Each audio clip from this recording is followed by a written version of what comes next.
అందరికీ నమస్కారం అండి. ఈరోజు కృష్ణా జిల్లా డోకిపర్రు అనే ప్రాంతంలో శ్రీ వెంకటేశ్వర స్వామి వారి దేవస్థానం చూపిస్తున్నాను.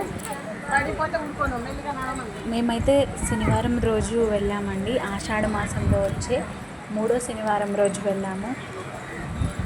ఆలయ గోపురం, అలాగే ద్వారాలు, ఉత్తర దక్షిణ ద్వారాలు ఎంత అద్భుతమైన శిల్పకళలాగా చేశారండి. ఇక్కడ చాలా అంటే చాలా బాగుంది. నాకు అసలు బాగా నచ్చింది. కానీ లోపలికి ఫోన్స్ అలౌ లేదండి. ఫోన్స్ అనేది బయట పెట్టేసుకొని లోపలికి వెళ్ళాలి. ఇంకా కన్స్ట్రక్షన్ చాలా చాలా అద్భుతంగా జరుగుతుంది. చాలా అంటే చాలా బాగుందండి. చుట్టూ అద్భుతమైన ప్రాంతాలు, మొదటి ఎదురుగా గోపురం, అలాగే ఇక్కడ ఒక గంట ఉందండి. అది కొడితే స్వామివారికి వినిపిస్తుందని ఇక్కడ నమ్మకం. చాలా పెద్ద సౌండ్ వస్తుంది, అద్భుతంగా ఉంది.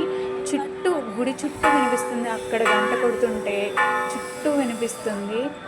గుడి ముందు ఇలా ఉందండి. చాలా చాలా బాగుంది.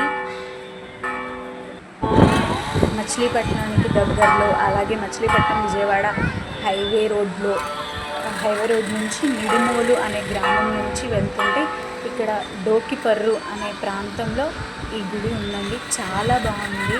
అందరూ చూడదగ్గ ప్రదేశం అని చెప్పొచ్చు. చాలా బాగుంది. చుట్టూ ప్రాకారాలు, అలాగే అద్భుతమైన శిల్పకళలాగా పెయింటింగ్స్, చిన్నపిల్లలు చూసి ఆనందించే విధంగా, చిన్నపిల్లలు చూసి చాలా ఎక్సైట్ అవుతున్నారండి. చాలా బాగుంది.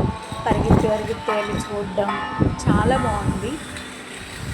అంతా చాలా నిశ్శబ్దంగా, అంతా చాలా వైబ్ అనేది చాలా చాలా బాగుంది.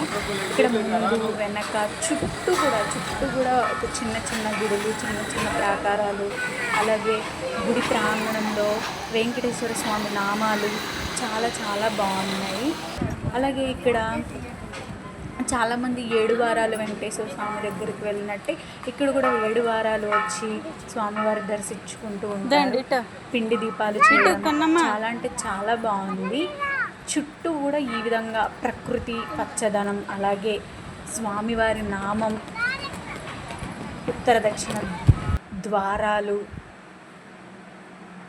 స్వామివారి ఆలయం మొత్తం. అలాగే ఇక్కడ విశిష్టత ఏంటంటే ఏసీ మండపాల్లో అన్న సమారాధన, భక్తులకు వచ్చిన వారికి ఎటువంటి ఇది లేకుండా ఏసీ రూమ్లో ఇక్కడ జరుగుతుంది. చాలా అంటే చాలా బాగుంది. వాళ్ళు పెట్టే విధానం కానీ, భక్తులను చూసే విధానం